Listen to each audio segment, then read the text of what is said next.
హైదరాబాద్ లో కన్సల్టేషన్ మరియు 3,500 రూపాయల colour Doppler test Avis hospitals లో ఉచితంగా పొందండి. Hello sir. హాయ్ అండి నాగరాజ్ గారు. సార్, చాలా మంది ఎదురు చూస్తున్నటువంటి విషయం ఎప్పుడెప్పుడు త్వరితగతిన జస్టిస్ వస్తుందా అనేటువంటి దాని మీద చాలా మందికి తెలియాల్సినటువంటి అవసరం ఉంది కాబట్టి అడుగుతూ ఉన్నాను. ఎందుకంటే మనల్ని ఫాలో అయ్యేటువంటి వాళ్ళు చాలా మంది ఉన్నారు కాబట్టి. సో ఈ రోజు వరకు ఉన్నటువంటి అప్డేట్స్ ప్రకారం ఏం జరిగింది? నాగరాజ్ గారు, సుప్రీంకోర్టు సుమోటుగా ఏదైతే ఈ ఆర్జికర్ మెడికల్ కాలేజ్ సంబంధించి కేసుని తీసుకోవడం జరిగిందో అందులో ట్రయల్స్లో భాగంగా ఈరోజు జస్టిస్ వైవి చంద్రచూడ్ గారి ఆధ్వర్యంలో ఒక చిన్న డిస్కషన్ కూడా జరిగింది, కొంత విచారణ కూడా చేయడం జరిగింది. అయితే నేను ముందుగా చెప్పేది ఒక విషయాన్ని తెలుసుకోవాలి ఏంటంటే, మనం అనుకున్నంత ఫాస్ట్గా ఉండదండి కోర్టులో న్యాయాలు. అంటే మనకు అనిపిస్తుంది అతనే కనిపిస్తున్నాడు కదా దోషి, తొందరగా అతను తీసుకెళ్లి ఉరిశిక్ష వేసేస్తే బాగుంటుంది అనుకొని ఒక సామాన్యుడిగా మనం కూడా భావిస్తాం. కానీ లీగల్ ప్రొసీడింగ్స్ కొన్ని ఉంటాయి. ఆ లీగల్ ప్రొసీడింగ్స్ లేకుండా మనం తొందరగా త్వరితపాటు నిర్ణయం తీసుకోవడం అన్నది కుదరదు. ఎందుకంటే ప్రత్యేకించి ఈ కేసుకు సంబంధించిన విషయానికి వచ్చినట్టయితే మనం ఆల్రెడీ సిబిఐ వాళ్ళు ఒక సీల్డ్ కవర్లో ఒక రిపోర్ట్ సబ్మిట్ చేశారు మొన్న లాస్ట్ టైము విచారణలో. సో ఆ సీల్డ్ కవర్ని కంప్లీట్గా చదివే కార్యక్రమం ఉంటుంది. దాంట్లో ఏమైనా కొత్త డౌట్స్ వస్తే దాని గురించి కూడా న్యాయమూర్తులు అక్కడ లాయర్స్తో డిస్కషన్ చేస్తారు. చేసిన తర్వాత వాళ్ళకి ఇంకేమైనా కొత్త ఇన్ఫర్మేషన్ వస్తుంది, దాని మీద కూడా ఒక క్లారిటీ తీసుకుంటారు. ఫైనల్ దీనికి ఒక ఇన్ఫర్మేషన్ చెప్తారు. అయితే ఈ కేసుకు సంబంధించి నేను ఒక క్లియర్గా ఇన్ఫర్మేషన్ చెప్తాను. ఒకటి సుప్రీంకోర్టులో సుమోటో తీసుకొని ఒక కేసు సుప్రీంకోర్టులో ఉంది, మరొకటి సిబిఐ కోర్టు సెల్డా కోర్టులో ఒక న్యూస్ జరుగుతుంది. ఎట్ ద సేమ్ టైం హైకోర్టులో మరొక ఇష్యూ జరుగుతుంది. అంటే ఈ కేసు మీద సంబంధించి సిబిఐ కోర్టులో ఉంది, హైకోర్టులో ఉంది, అట్ ద సేమ్ టైం సుప్రీంకోర్టులో ఉంది. సుప్రీంకోర్టులో ఉన్నటువంటి విషయం ఎక్కడ ఉంది? అది కేవలం ఒక సుమోటోగా తీసుకున్నటువంటి టోటల్ ఓవరాల్ ఇష్యూ మీద జరుగుతున్న కేసు సంబంధించి సుప్రీంకోర్టు అవుతుంది. అట్ ద సేమ్ టైం హైకోర్టులోకి ఇష్యూ అవుతుంది. ఈయన సందీప్ ఘోష్ యొక్క ఆర్థిక అవకతవకలు అయితేనేమి, సంజయ్ రాయ్ చేసినటువంటి ఆ ఇన్సిడెంట్లో సంజయ్ రాయ్ పార్టిసిపేట్ చేశాడా లేదన్న విషయం మీద ఇక్కడ కూడా హైకోర్టులో కూడా ఇష్యూ అవుతుంది.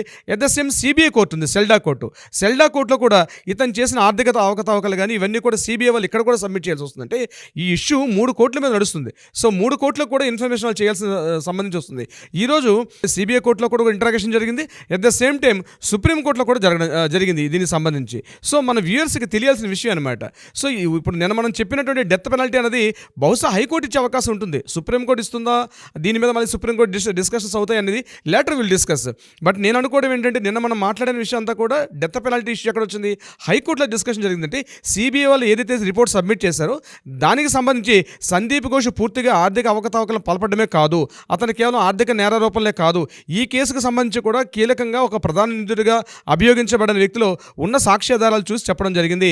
హైకోర్టు ఏదైతే చెప్పడం జరిగిందో ఈ కేసుకు సంబంధించి కొంత కన్ఫ్యూజ్గా ఉంది. సీల్డ్ కవర్ అంటే సిబిఐ వాళ్ళు సీల్డ్ కవర్ ఎక్కడ ఇచ్చారు, ఎట్ ద సేమ్ సుప్రీంకోర్టు కూడా హ్యాండ్ ఓవర్ చేశారు. సో రెండు దగ్గరలో కూడా సుప్రీంకోర్టు ప్రొసీడింగ్స్ అవుతున్నాయి. సుప్రీంకోర్టులో అవుతుంది, హైకోర్టులో అవుతుంది, సెల్డా కోర్టులో కూడా అవుతుంది. ఇది ఫస్ట్ మీ యొక్క డౌట్ నేను క్లారిఫై చేసే ప్రయత్నం చేస్తున్నాను. సో ఈ రోజు ఏం జరిగింది?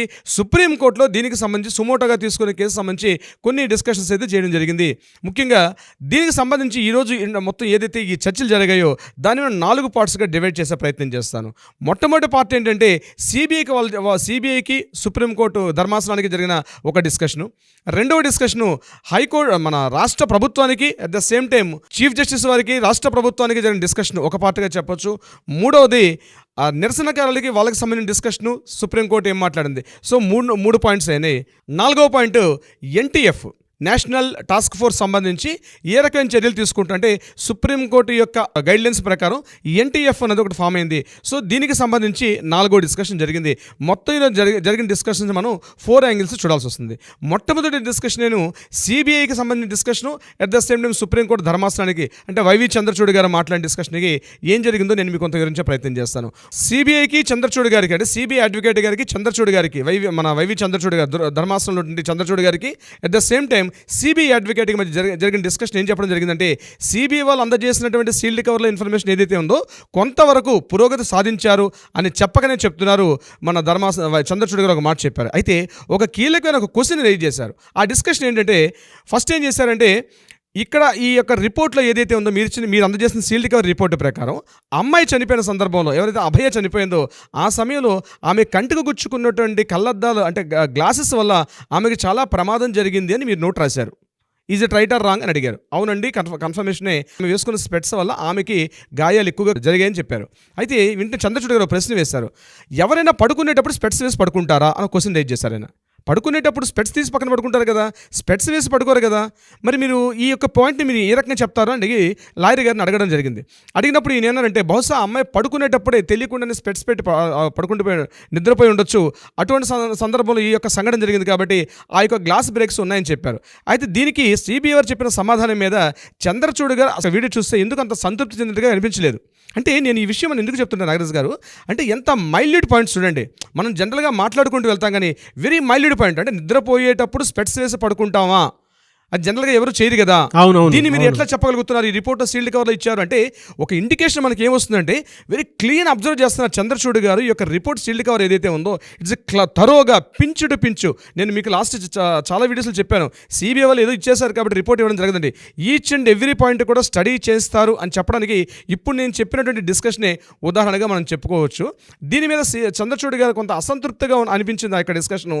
దాని ఆయన త్వరగా స్టడీ చేసి చెప్తామని చెప్పారు. చెప్తూ ఒక మాట అన్నారు, ఈ సీల్డ్ కవర్ల ఇన్ఫర్మేషన్ ఏదైతే ఉందో ఇప్పుడున్నటువంటి సాక్ష్యాలన్నీ కూడా ఉన్నాయి కాబట్టి ఇటువంటి సందర్భంలో నేను రివీల్ చేసే పరిస్థితులు లేను, ఎందుకంటే ఇంకా కేసు ఇంట్రాగేషన్ పరిధిలో ఉంది కాబట్టి దీనికి సంబంధించి తర్వాత మనం నిర్ణయం తీసుకుందాం.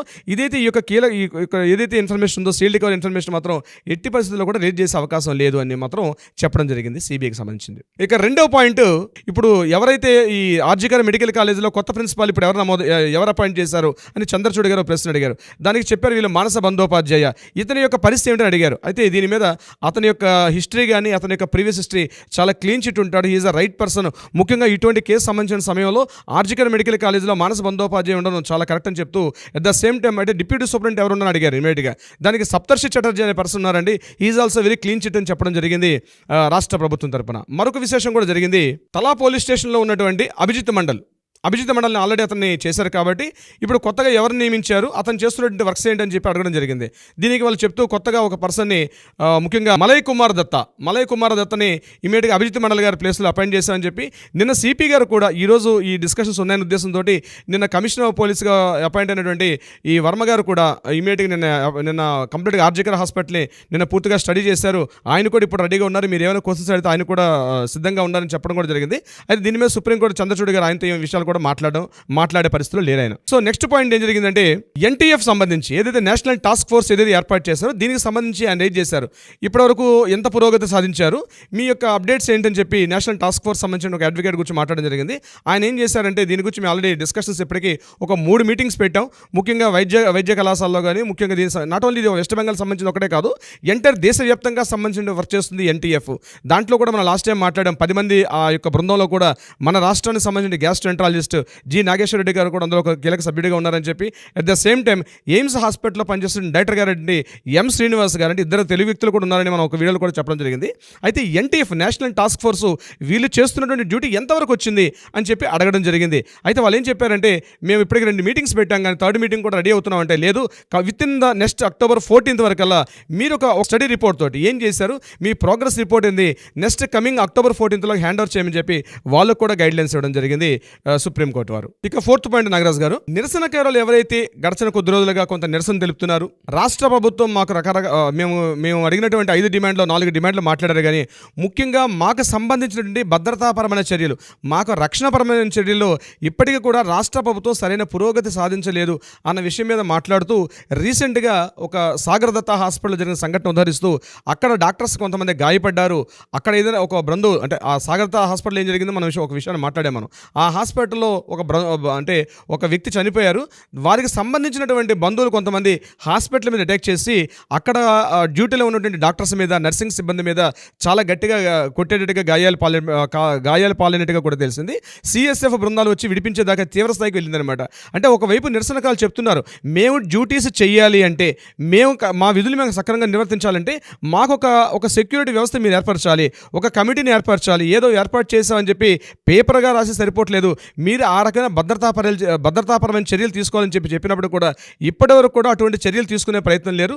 దీన్ని సుప్రీంకోర్టు వాళ్ళకి నివేదించారనమాట.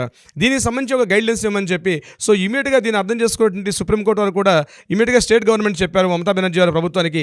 ఇమ్మీడియట్గా గడిచిన వాళ్ళు 42 రోజుల పాటు వాళ్ళు ఏకదాటిగా నిరసన చేశారు, శాంతియుతంగా చేశారు కాబట్టి ఇమ్మీడియట్గా నెక్స్ట్ October 14th వీళ్ళు అడిగారు మాకు టైం కావాలి, October 30th టైం అడిగితే October 30th టైం ఇచ్చేది లేదు, బిఫోర్ 14th October 14th దీనికి దీనికి సంబంధించినటువంటి ఒక కమిటీని వేయడం కానీ లేకపోతే మీరు ఏం తీసుకుంటున్నారో నెక్స్ట్ హీరింగ్స్ వచ్చేసరికల్లా కంప్లీట్గా ఇవ్వమని చెప్పడం కూడా జరిగింది. సో ఇది కూడా ఒక విజయంగా చెప్పుకోవచ్చు. సో మొత్తం డిస్కషన్ మనం 4 పారామీటర్స్లో ఆలోచించినప్పుడు ఇవి ప్రధానంగా జరిగిన డిస్కషన్స్ అయితే ఇవి జరిగాయి. నెక్స్ట్ మళ్ళీ హీరింగ్స్ అక్టోబర్ 15కి ఏర్పాటు చేస్తామని చెప్పారు. ఇది సుప్రీంకోర్టులో జరిగినటువంటి ట్రయల్స్ వరకు మాత్రమే.